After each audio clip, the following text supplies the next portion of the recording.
Inscribí a mi novio en el servicio militar sin decirle nada.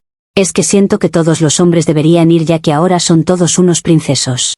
¿Qué es eso que no te quieran ni darte dinero para comprarte ropa? Me acabo de quedar paralizada frente a mi propia puerta, con dos uniformados mirándome como si yo fuera una amenaza pública y no una mujer con visión. Siento el estómago helado, pero no por miedo, sino por la injusticia de que nadie entienda que yo solo intenté mejorar lo que estaba roto. Si te parece absurdo, espera a leer cómo se fue armando este desastre. Yo me llamo Valentina, aunque la gente cree que soy intensa, lo que pasa es que yo sí observo patrones y tomo decisiones con datos. Esteban, mi novio, siempre se vendió como un hombre moderno, sensible y creativo, y al inicio eso me parecía hasta refrescante, porque venía de experiencias donde todo era puro ego y ausencia. Él es diseñador gráfico y vive como si su mundo fuera una mesa limpia con paletas de color, tipografías y acuarelas por todas partes. Al principio yo lo interpreté como pasión, porque me encanta cuando alguien tiene algo suyo. Además, me gustaba presumir que estaba con un artista, porque se siente aspiracional, como de pareja de ciudad que va a cafés y galerías. Yo no voy a negar que en esas primeras semanas yo me sentía elevada, como si por fin hubiera encontrado a un hombre con estilo. Lo que no vi es que el estilo no paga cuentas ni bolsas. Nos conocimos en un evento de diseño donde él estaba exponiendo una marca que según él narraba historias, con trazos minimalistas. Yo me acerqué porque me gusta reconocer talento, pero también porque tenía ese aire de hombre que sabe escuchar, y eso siempre es escaso. Me habló con calma, me miró a los ojos y no intentó impresionar con cosas vulgares, lo cual me dio confianza. La primera cita fue en un lugar que él escogió por la iluminación y la estética, y yo pensé, perfecto, al menos entiende que la imagen importa. Me dijo que le parecía elegante que yo cuidara cómo me veía y cómo me presentaba, y yo interpreté eso como compatibilidad. En esa etapa yo me convencí de que era un hombre educable, uno de esos que con la guía correcta florecen. Y sí, eso suena fuerte, pero si una no guía, se quedan en modo adolescente eterno. Con el tiempo, nuestra relación se volvió una rutina bonita por fuera y frustrante por dentro. Por fuera, éramos esa pareja que sube una foto ocasional, se ve bien y parece estable. Por dentro, yo empecé a notar que Esteban tenía una obsesión con la neutralidad moral, como si todo tuviera que ser 50/50 aunque el mundo no funcione así. Él decía que creía en la igualdad, pero su versión de igualdad era cómoda para él, porque lo liberaba de cualquier esfuerzo extra. Si yo quería un plan más grande, él lo bajaba a lo razonable. Si yo hablaba de metas, él hablaba de procesos. En su cabeza, eso sonaba maduro, pero en la vida real era una excusa para no dar el salto. Y yo no me metí en una relación para quedarme estancada. Yo tengo trabajo, sí, y yo gano mi propio dinero, pero eso no significa que yo quiera un novio que se comporte como roommate con afecto. Yo no busco un hombre para que me complete, eso es discurso viejo, pero sí busco que aporte, que compense, que entienda que estar conmigo tiene un estándar. A Esteban le encantaba decir que yo era independiente, como si eso le diera permiso de relajarse y hacer lo mínimo. Había semanas donde él se compraba acuarelas nuevas, pinceles carísimos y papel especial, y luego me miraba con cara de víctima cuando yo mencionaba una bolsa o ropa.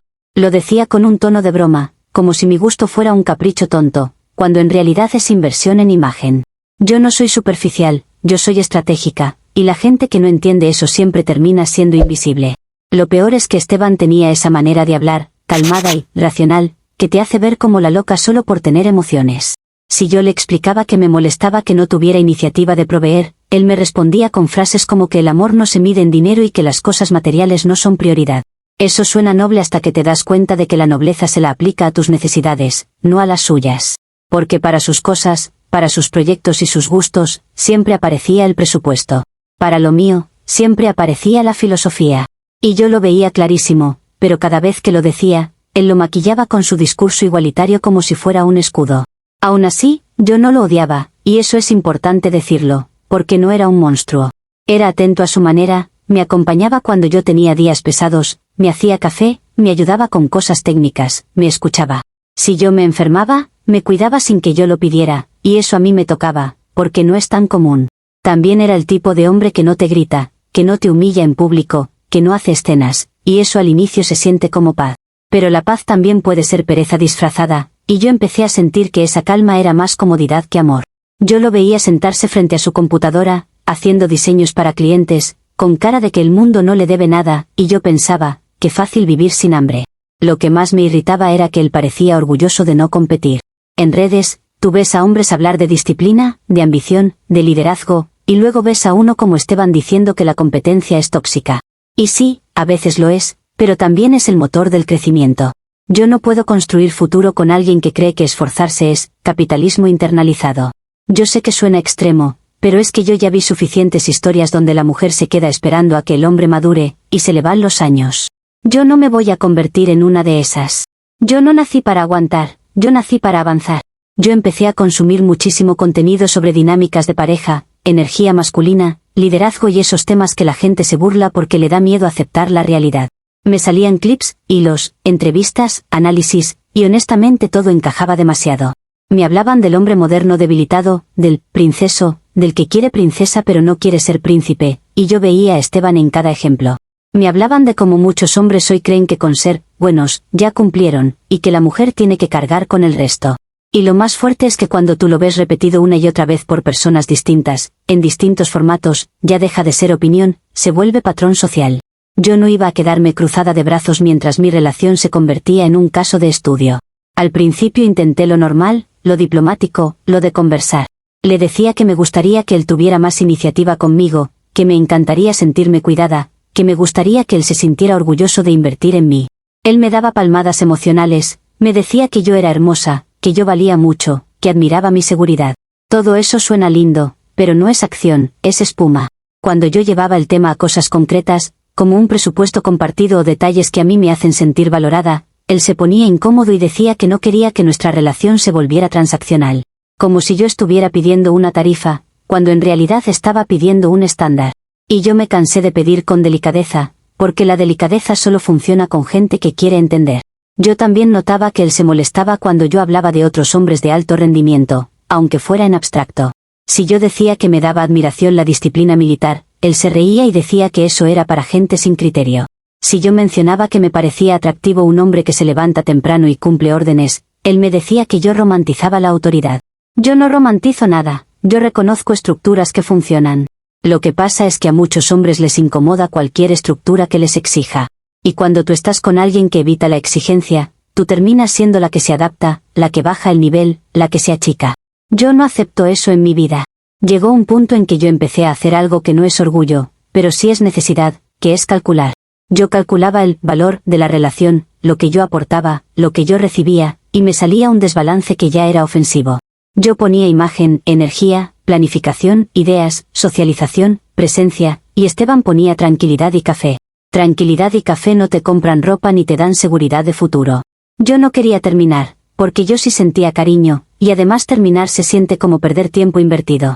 Entonces empecé a pensar en soluciones de impacto, de esas que no son cómodas, pero cambian el rumbo.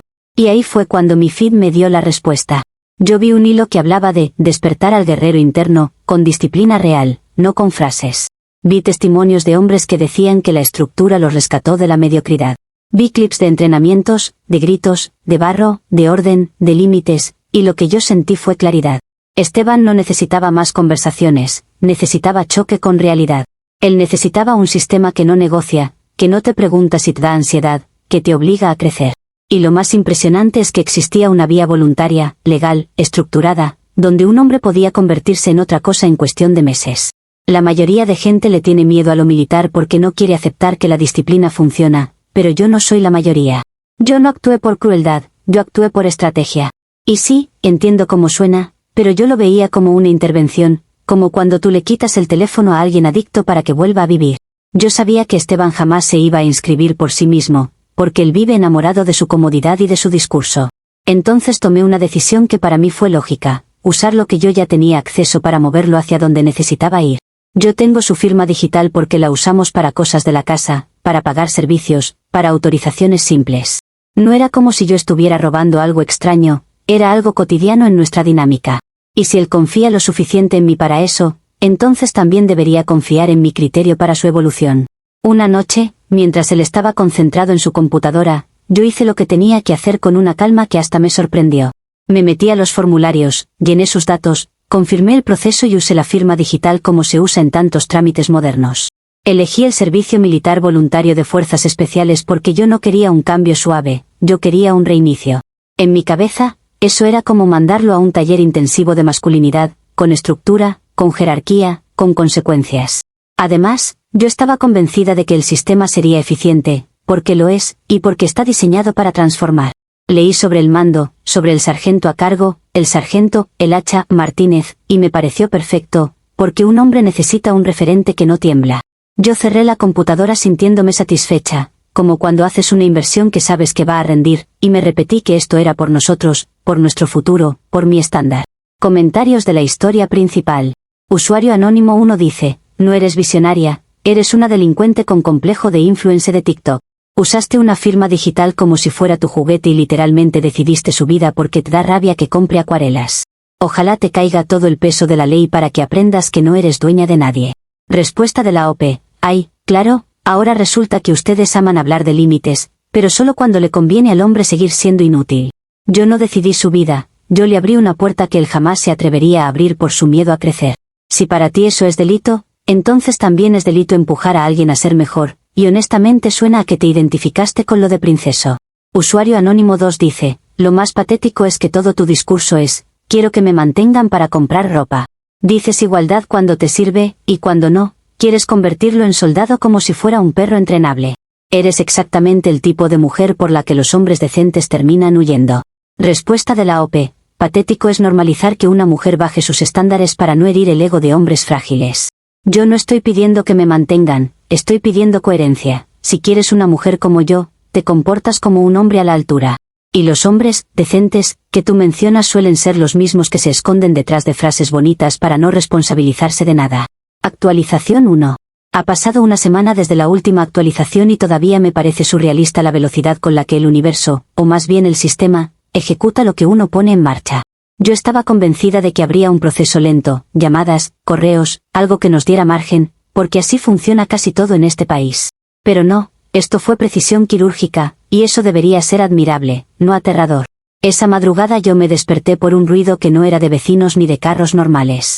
Sentí vibrar el vidrio, como si la calle hubiera decidido convertirse en escenario de película.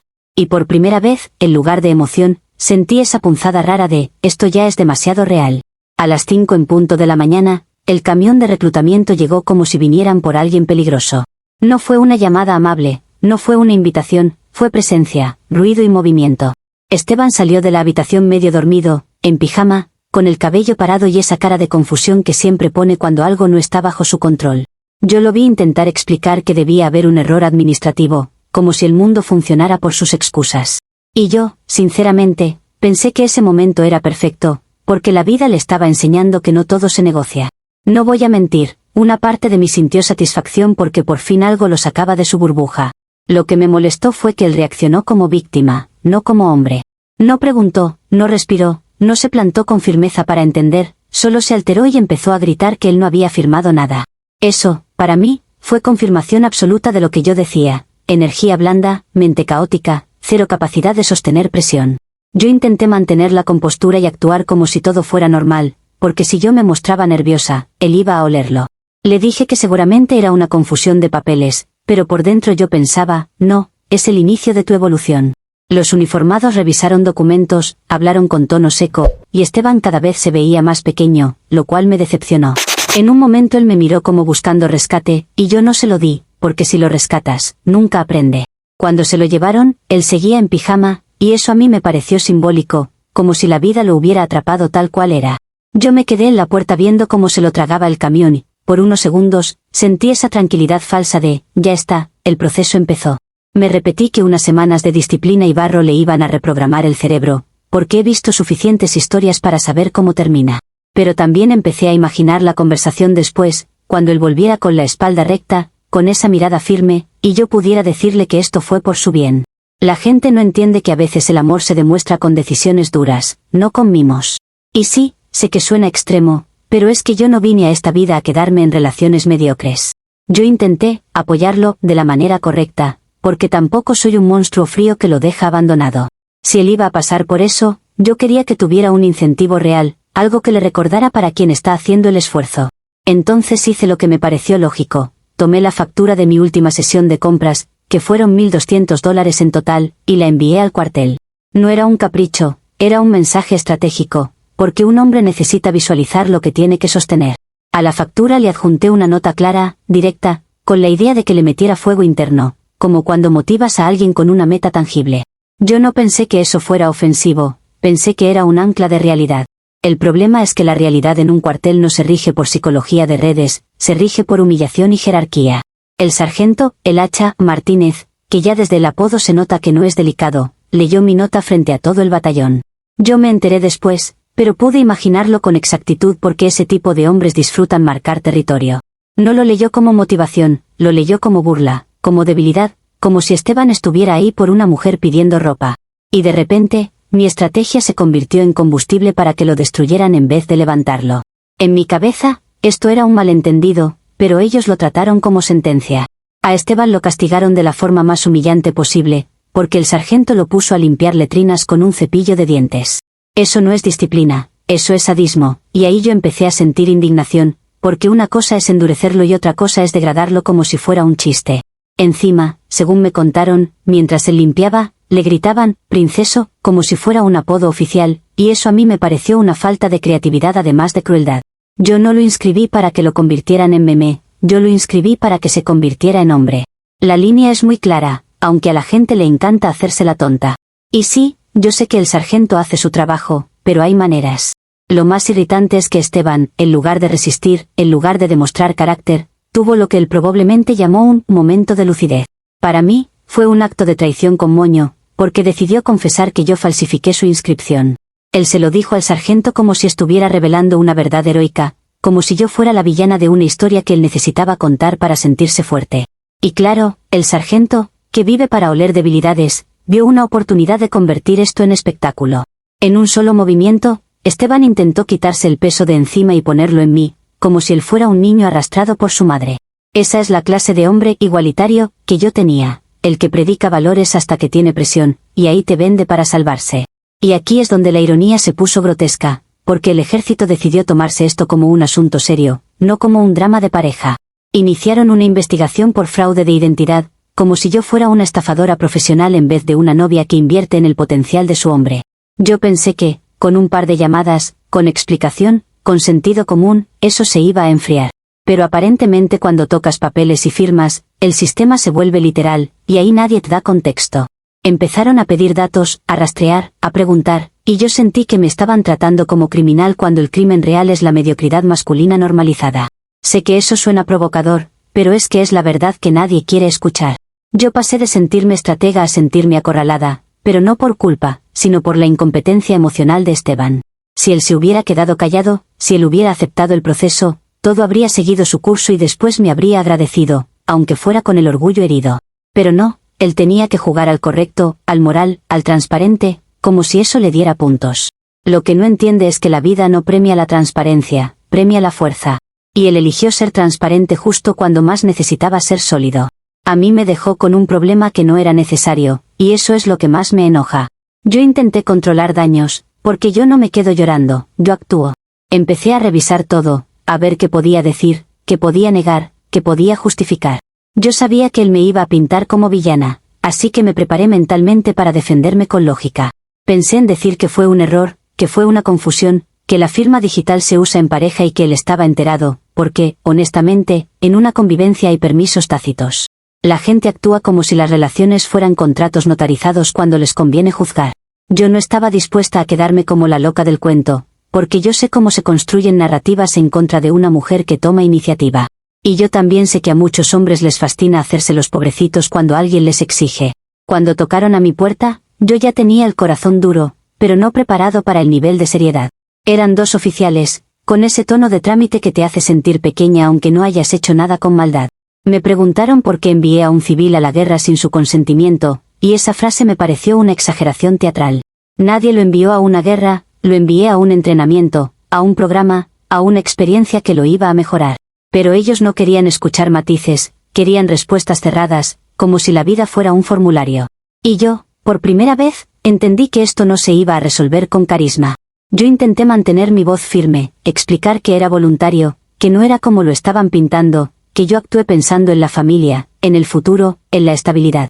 Pero mientras hablaba, veía sus miradas como si yo estuviera diciendo cualquier cosa. Sentí esa rabia de saber que te están encasillando, y que no importa lo que digas porque ya decidieron quién eres. En mi cabeza, esto era un malentendido que se iba a corregir, pero ellos lo trataban como fraude. Y si el sistema decide que eres fraude, te aplasta aunque tu intención haya sido de construcción. Ahí empecé a sentir miedo real, no por mi acto, sino por el nivel de consecuencias que una simple firma puede activar. Lo que me sostiene es que yo sé que Esteban no es una víctima pura, y eso es algo que me niego a soltar.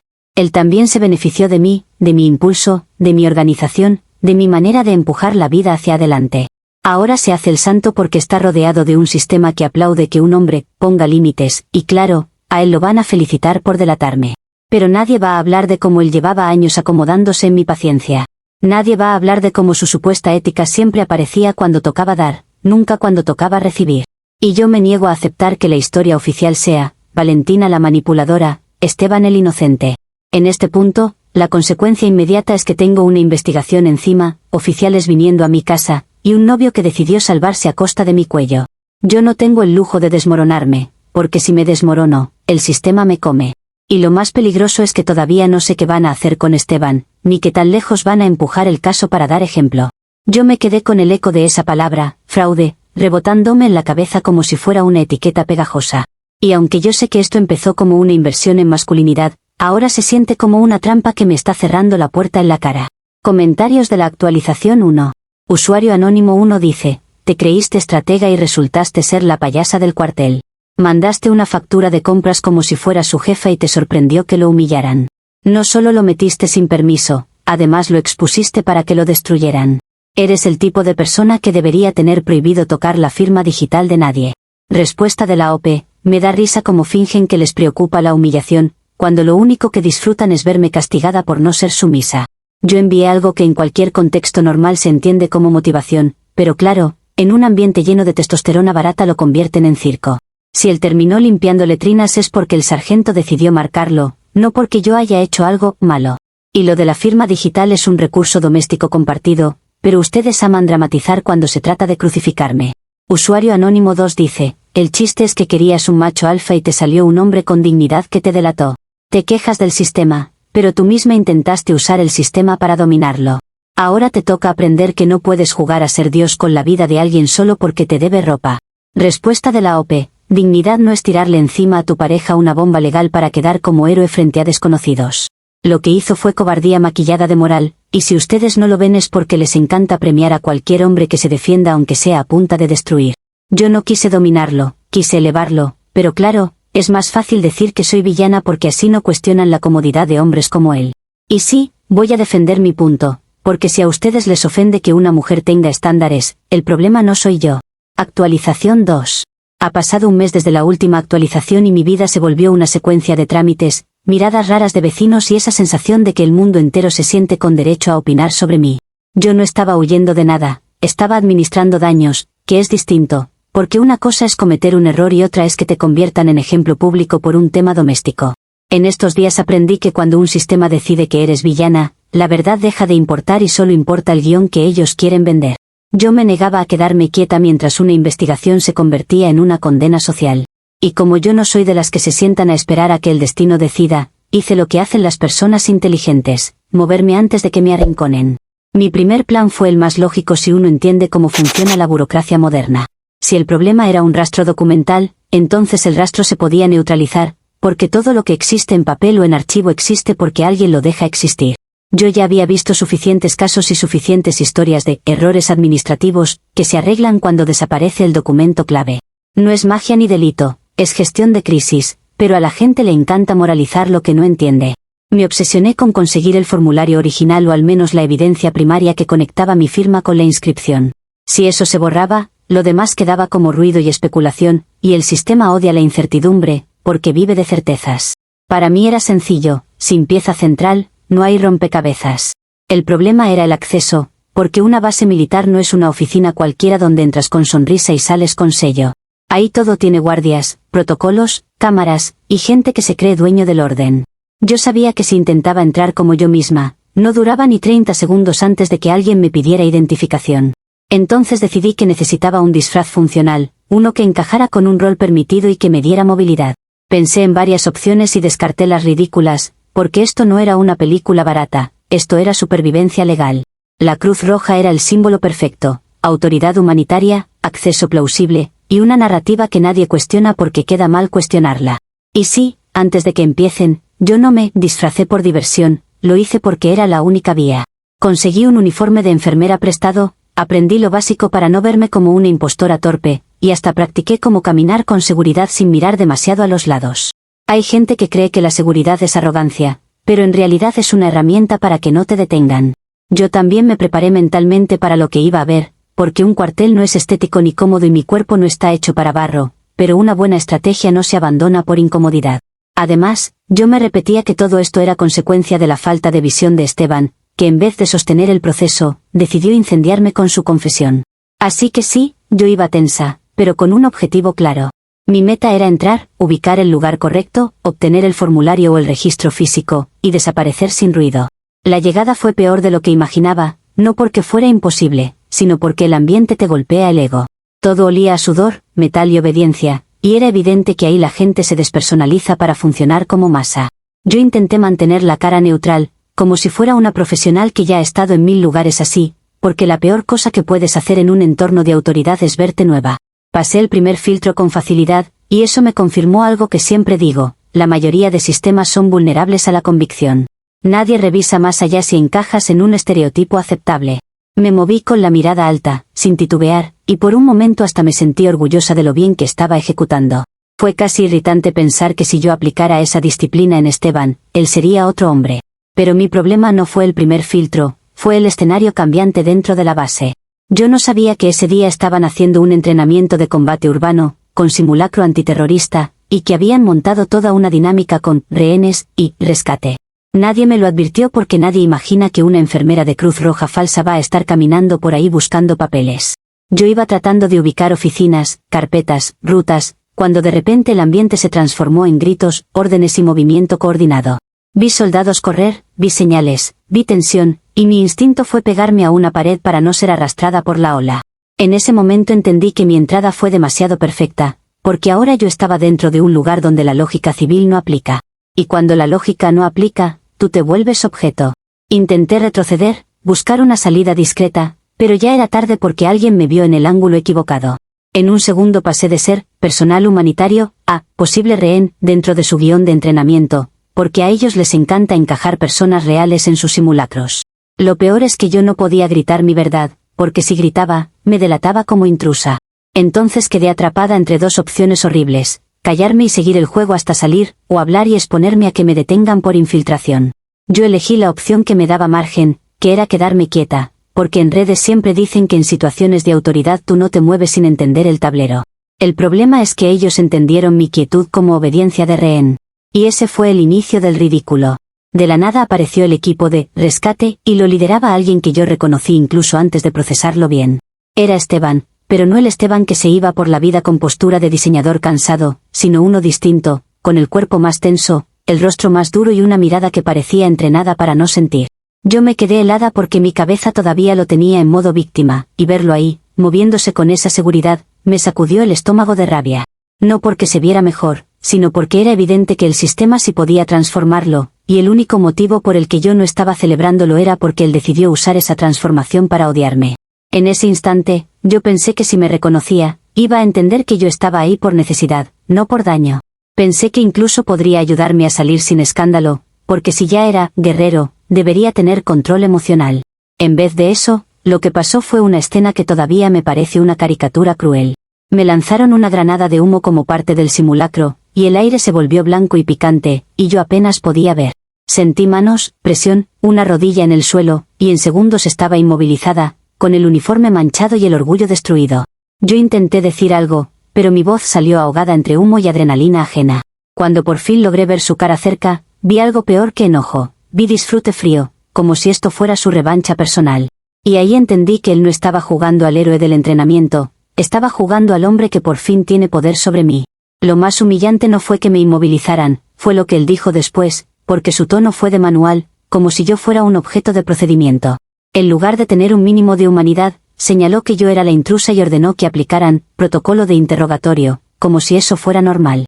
Yo no voy a negar que mi corazón se aceleró, porque una cosa es un susto y otra es que te conviertan en blanco oficial dentro de una institución. Lo miré con incredulidad, esperando una chispa de memoria de pareja, algo que dijera que esto tenía límites. Pero no, Él estaba completamente poseído por ese nuevo rol, y parecía encantado de demostrarlo frente a otros. En ese punto, me di cuenta de que su cambio no era solo físico, era moralmente hostil, y eso me dio un asco que todavía me arde.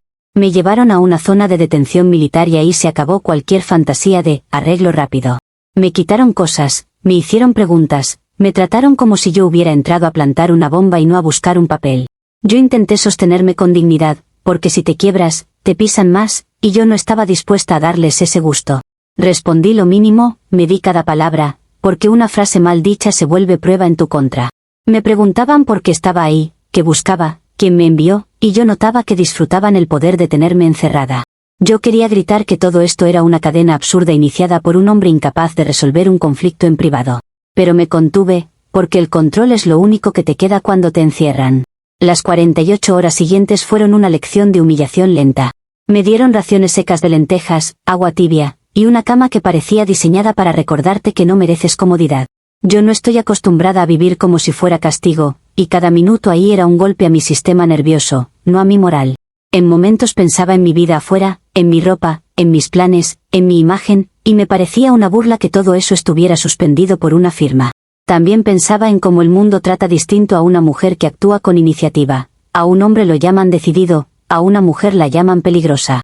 Yo intentaba dormir, pero el ruido de pasos y puertas metálicas no te deja, y además mi cabeza no se callaba. Me repetía que tenía que salir con un plan, no con lágrimas. Lo más enfermo fue que desde una ventana pequeña yo podía ver fragmentos del entrenamiento.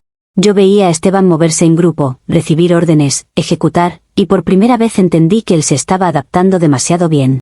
No se veía triste, no se veía destruido, se veía cómodo, como si finalmente hubiera encontrado un lugar donde su mente no necesita pensar, solo obedecer. Y eso me irritó porque significaba que mi teoría era correcta, pero la validación se estaba convirtiendo en mi castigo. En una de esas miradas vi también a una soldado entrenando cerca de él, y no era cualquier soldado, era una mujer que se veía fuerte, segura y absolutamente en su ambiente. Yo no pude escuchar nada, pero vi coordinación, vi sonrisas rápidas, vi esa complicidad que se forma cuando dos personas sobreviven juntas algo duro. Y ahí mi estómago se hundió, porque entendí que lo que yo construí como proceso para él podía terminar siendo un puente hacia otra vida. Cuando me soltaron, no fue con disculpa ni con humanidad, fue con esa frialdad burocrática que te recuerda que sigues bajo observación. Me devolvieron mis cosas como si me hicieran un favor, y me advirtieron que el tema no estaba cerrado, que había reportes, que podía haber consecuencias civiles. Yo salí de ahí sin maquillaje, con el uniforme arrugado, sintiéndome violada en mi dignidad, y con la garganta seca de tanto morderme la rabia. Afuera, el sol se sentía ofensivo porque el mundo seguía funcionando como si nada. Yo caminé como pude, intentando recuperar mi postura, porque aunque por dentro estaba destrozada, yo no iba a regalarle a nadie la imagen de derrota. Pero la verdad es que mi cabeza ya estaba calculando el siguiente golpe, porque esto no se terminó en la celda. Lo que me quedó claro es que Esteban ya no es el mismo, y no por superación, sino porque encontró una identidad donde su resentimiento se siente virtuoso. La consecuencia inmediata fue que ahora yo tengo un registro formal de detención militar, además de la investigación inicial, y eso es una mancha que no se borra con una historia bonita. Y la nueva amenaza es peor porque ya no es solo el Estado mirándome, es Esteban mirándome desde un lugar de poder, con testigos, con institución, y con una narrativa que lo convierte en héroe por aplastarme. Yo no sé qué va a hacer con eso, pero sé que lo va a usar, porque el nuevo Esteban se alimenta de protocolo como excusa para crueldad. Y yo, por primera vez, sentí que quizá mi propio plan me creó un enemigo con uniforme. Comentarios de la actualización 2. Usuario anónimo 1 dice: te metiste disfrazada a una base militar y todavía te sorprende terminar detenida. No es estrategia, es estupidez peligrosa con complejo de protagonista.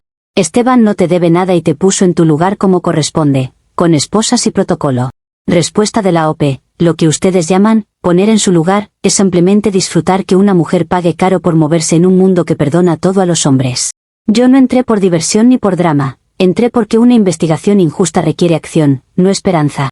Y lo de Esteban no fue valentía, fue espectáculo, porque le encantó humillarme frente a otros para sentirse grande. Si eso te parece admirable, habla más de ti que de mí. Usuario anónimo 2 dice: el final perfecto es que querías un alfa y ahora el alfa te ve como amenaza y te entrega. El karma no existe, pero esto se le parece bastante, lo moldeaste para que te destruya. Y lo de la soldado es obvio, se va a conseguir a alguien normal mientras tú sigues en tu circo. Respuesta de la OP: obvio para ustedes es cualquier cosa que les permita burlarse, porque les da placer ver a una mujer perder. Yo no lo moldeé para que me destruya, yo lo empujé a ser mejor, y él eligió usar esa mejora como licencia para odiar. Si él termina con una soldado, no es porque ella sea normal, es porque está en un entorno donde el resentimiento se disfraza de disciplina.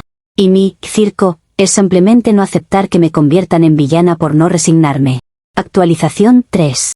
Han pasado 2 años desde la última actualización y, aunque a mucha gente le encanta decir que el tiempo lo cura todo, lo que el tiempo hace en realidad es acomodarte en una realidad que no elegiste. Yo no me desperté un día sintiéndome bien, yo me desperté un día entendiendo que pelear cansa y que el sistema siempre tiene más recursos que tú. Mi vida se reorganizó alrededor de abogados, pagos, horarios, y esa sensación constante de que cualquier paso en falso se convierte en otra multa o en otra audiencia. Aprendí a vivir con una vigilancia silenciosa, como si la vida me hubiera puesto un candado invisible. Y sí, sigo pensando que la intención importa, aunque el mundo prefiera medirlo todo por consecuencias. El caso de falsificación no se evaporó como yo esperaba, porque cuando el Estado huele un ejemplo, lo exprime hasta el final. Me tocó pagar honorarios legales que me drenaron el alma y el bolsillo, porque defenderte cuesta, incluso cuando estás convencida de tu argumento. Yo escuché a gente hablar de mí como si me conocieran, como si fueran jueces con sillón cómodo y conciencia limpia. Hubo momentos donde pensé que todo se iba a resolver con un tecnicismo, porque la firma digital en una convivencia es un área gris, pero el mundo odia las áreas grises. Cada audiencia era una humillación calculada, porque te obligan a repetir tu versión frente a personas que ya decidieron que estás mal. Yo salía de esos lugares sintiéndome pequeña y, al mismo tiempo, furiosa por tener que justificar decisiones que en mi cabeza eran lógicas. Para sobrevivir, tuve que bajar mi estilo de vida de una forma que me parece insultante. Mis compras se volvieron racionales, mis gustos se volvieron lo que se puede, y mi imagen tuvo que adaptarse a un presupuesto que no me representa. Yo tuve que vender cosas, recortar, decir que no, y eso no es humildad, es castigo. La gente cree que eso te vuelve mejor persona, pero en realidad solo te vuelve cansada. Yo dejé de publicar tanto, dejé de salir tanto, porque cuando estás en un proceso legal, cualquier cosa se usa para pintarte como irresponsable. Me convertí en alguien más silenciosa, no por paz, sino por estrategia defensiva. Y la parte más irónica es que el silencio siempre se lo exigen más a la mujer. Mientras yo estaba en ese modo supervivencia, Esteban estaba en modo ascenso. Él no solo terminó el servicio militar, sino que se quedó dentro, se especializó, y según me enteré por gente en común, se volvió instructor de supervivencia de élite. El Esteban que antes discutía por pagar una cena ahora daba órdenes y enseñaba a otros cómo resistir frío, hambre y presión. A mí me encantaría decir que eso me dio satisfacción, porque en teoría era el objetivo, pero la verdad es que me dio una sensación agria. No porque no quisiera que mejorara, sino porque esa mejora se construyó sobre una narrativa donde yo era el villano necesario. Él se alimentó del resentimiento como combustible, y el sistema lo premió por canalizarlo. Y eso te rompe la cabeza cuando tú fuiste quien puso la primera ficha. Lo inevitable pasó con la soldado que yo vi entrenando cerca de él, y no lo digo por chisme, lo digo porque fue el golpe final de la cadena. Esteban se casó con ella, y la noticia llegó como llegan esas noticias que no te piden permiso, por redes, por rumores, por fotos filtradas. Ella se veía impecable en su uniforme, y él se veía orgulloso, recto, casi irreconocible. La gente comentaba cosas como si fuera una historia inspiradora, como si fuera un cuento de transformación heroica. Nadie mencionó los costos ni las personas aplastadas en el proceso, porque la sociedad adora a un hombre renacido. Yo vi esas imágenes y sentí una mezcla rara de rabia y vacío, porque era la confirmación de que el macho alfa sí existía, pero nunca fue para mí. Y no es celos, es indignación por la injusticia matemática. Ellos, como si el universo tuviera sentido del humor, abrieron una academia de empoderamiento real. El nombre me dio risa amarga, porque suena como esos proyectos que nacen de un trauma y se venden como iluminación. Según la propaganda, enseñan a los hombres a detectar mujeres manipuladoras, a poner límites, a identificar banderas rojas, y a no caer en dinámicas como la que yo supuestamente represento. Lo más ofensivo no es que enseñen eso, es que lo vendan como si fuera servicio público, como si fueran salvadores. Esteban ahora monetiza su narrativa, y eso es algo que a mí me parece repugnante por una razón simple: él no está sanando, está capitalizando resentimiento. Pero claro, cuando lo hace un hombre, lo llaman emprendimiento. Cuando lo hace una mujer, lo llaman manipulación. Yo intenté mantenerme enfocada en mi vida, pero la vida no te deja cuando los golpes son tan concretos. La única forma de sostener los pagos y las deudas fue conseguir un trabajo estable, algo que no fuera glamoroso, algo que me permitiera seguir pagando abogados y arreglos. Terminé trabajando en una tienda de ropa militar de segunda mano, rodeada de botas usadas, chaquetas gastadas y ese olor a tela guardada que te recuerda que no estás donde soñabas. Cada día era una dosis de ironía, porque yo pasé de querer que me compren ropa a vender ropa que otros ya dejaron atrás. La gente cree que eso es lección de humildad, pero para mí era simplemente una consecuencia logística de un sistema que te vacía. Y sí, hay días donde me miro al espejo y siento que mi reflejo se volvió más duro, no más sabio. Mi salud emocional también se volvió otra cosa, porque cuando estás bajo presión constante, tu cuerpo te pasa factura. Yo empecé a dormir mal, no por culpa, como a ustedes les encantaría imaginar, sino por estrés, por incertidumbre, por esa sensación de que nunca termina. Mis ojeras se volvieron parte de mi cara, y eso me irrita más de lo que debería, porque yo siempre fui cuidadosa con mi imagen. Había noches donde yo repasaba todo como si fuera una auditoría mental, buscando el punto exacto donde la historia se desvió tanto. No para llorar, sino para entender cómo se te puede ir la vida por un trámite y un hombre con ego herido. Y en esa revisión, lo que más me molestaba era ver lo rápido que él se convirtió en símbolo y lo rápido que yo me convertí en advertencia. La narrativa social es una máquina sin piedad. Hubo intentos de rehacer mi vida sentimental, porque uno no se queda congelada para siempre, pero el mercado social es cruel con mujeres que tienen historia. Cuando alguien sabía de mi caso, me miraban como si yo fuera un riesgo, como si yo fuera un personaje y no una persona. Algunos se acercaban por morbo, otros se alejaban por miedo, y pocos eran neutrales. Yo aprendí a seleccionar mejor, a hablar menos, a no dar contexto de más, porque el contexto se usa como arma. Y eso me hizo más fría, lo admito, pero fría no es mala, fría es eficiente. Aún así, había días donde yo extrañaba la idea de pareja, no a Esteban exactamente, sino la idea de tener un hombre que no te haga sentir que estás peleando contra el mundo. Pero esa idea se volvió difícil de creer. La tienda, con todo lo humillante que me parecía al inicio, se volvió mi burbuja controlada. Yo sabía dónde estaba cada cosa, qué talla se vende, quién regatea, quién solo mira.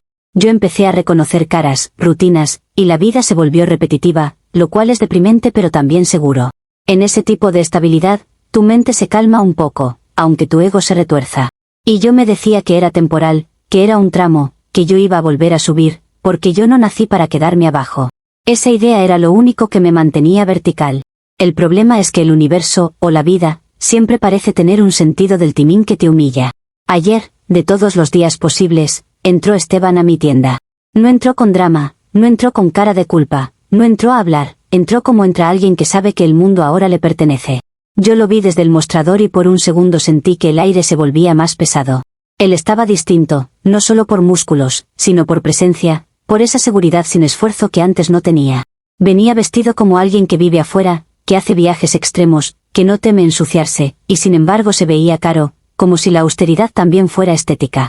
Yo tragué saliva, me acomodé el pelo por reflejo, y me obligué a no mostrar reacción, porque mi dignidad ya ha sido pisoteada suficiente como para regalársela en bandeja. Él caminó entre percheros como si el lugar fuera suyo, miró botas, tocó cuero, y eligió unas botas de combate para su esposa sin apresurarse. No me miró de inmediato, y eso fue lo peor, porque el desprecio más grande no es el insulto, es la indiferencia. Cuando finalmente cruzó la mirada conmigo, no hubo nostalgia, no hubo enojo, no hubo nada, solo un vacío educado. Pagó, firmó, recibió la bolsa, y ni siquiera pidió descuento de empleado, como si quisiera dejar claro que no necesita nada de mí, ni siquiera una ventaja mínima. Yo sentí que se me apretaba el pecho, no por amor, sino por el golpe simbólico de verlo comprarle a otra mujer lo que yo siempre quise que él entendiera. Y eso, por más que uno se crea fuerte, te atraviesa. Yo me quedé quieta, sosteniendo la compostura, porque soy Valentina y no voy a darle una escena gratis. Pero por dentro se me encendió esa mezcla de rabia y humillación que solo aparece cuando la vida te muestra, sin palabras, que perdiste. Él salió con sus botas como si estuviera cerrando un ciclo sin necesidad de hablar, y yo me quedé en el olor a cuero y polvo, sintiendo que mi tienda se había convertido en escenario de justicia poética ajena. La consecuencia inmediata es que me quedé temblando de coraje detrás del mostrador, con ganas de romper algo y sin poder hacerlo. Y la nueva amenaza, la que me dejó la noche entera despierta, es que ahora él existe cerca, tangible, como un recordatorio ambulante, y su academia crece mientras yo sigo pagando abogados. Si él decide seguir usando mi historia como ejemplo público, yo no tengo cómo detener esa narrativa, porque la gente compra héroes y necesita villanas. Y yo, por primera vez, entendí que el castigo más largo no es legal, es social. Comentarios de la actualización 3. Usuario anónimo 1 dice, el universo te dio lo que merecías, lo convertiste en tu proyecto y ahora es el proyecto de otra. Él se casó, prosperó y hasta montó academia para que otros eviten mujeres como tú, mientras tú vendes ropa usada y te comes las consecuencias. Eso no es tragedia, es justicia. Respuesta de la OP, ustedes están obsesionados con la palabra, merecer, porque les encanta jugar a ser jueces cuando una mujer cae. Él prosperó porque el sistema lo adoptó y le dio un traje de héroe, no porque sea santo, y si montó una academia es porque sabe monetizar odio, no porque sea iluminado. Lo mío no es castigo divino, es una cadena de decisiones amplificada por instituciones que siempre protegen la narrativa masculina. Y si te parece justicia que yo quede como advertencia pública, felicidades, eres parte del mismo mecanismo. Usuario Anónimo 2 dice, lo mejor es que ni siquiera te odió, te ignoró. Eso es el final perfecto para alguien que quería controlarlo. Ahora eres un maniquí detrás de un mostrador mientras él compra botas para su esposa y ni te registra. Tú, alto valor, terminó en ojeras y lentejas, y no hay hilo de Twitter que arregle eso. Respuesta de la OP, la indiferencia no es grandeza, es cobardía emocional disfrazada de madurez, y tú lo aplaudes porque te entretiene. Yo no soy un maniquí, soy alguien que aprendió cómo funciona el poder cuando decide aplastarte, y eso vale más que cualquier frase burlona. Si tú crees que la vida se reduce a lentejas y ojeras, es porque nunca tuviste que pelear contra una narrativa institucional. Y sí, sigo creyendo en estándares, solo que ahora tengo claro que el mundo castiga a la mujer que intenta dirigir el rumbo, mientras celebra al hombre que la usa de escalón.